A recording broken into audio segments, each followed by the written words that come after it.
how God regards you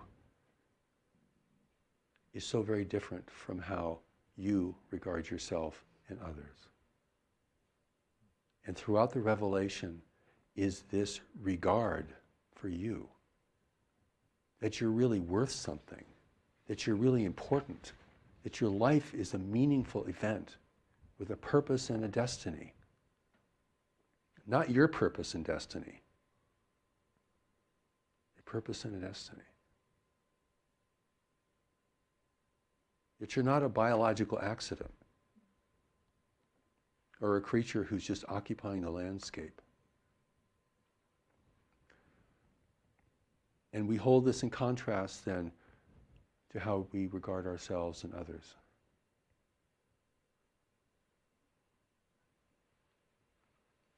If we are to know our source and those who sent us and watch over us, we must begin to build this regard. Not just once in a while when people upset us, but actually on a daily basis. The new message says, do no harm and will no harm. Do no harm, will no harm. That's the practice wherever you go. So how you are regarded in the revelation, the value given to your life and the meaning of your destiny is something for you to adopt. In Steps to Knowledge, there's a step that says, I want to be separate to be unique. It's early, one of the early steps. And of course, we want our religions to be separate to be unique, and our cultures to be separate to be unique, our nations to be separate to be unique, our beliefs to be separate to be unique. This is the force of separation that governs everything we think and do, seeking to be separate to be unique. It is the consequence of living in separation. So to turn the tide, we begin to practice doing no harm, seeking no harm.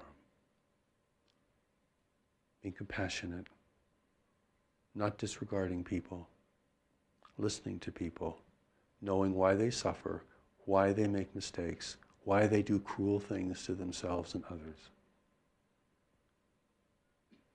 Because this is how heaven thinks and looks and listens. So, revenge has to stop somewhere.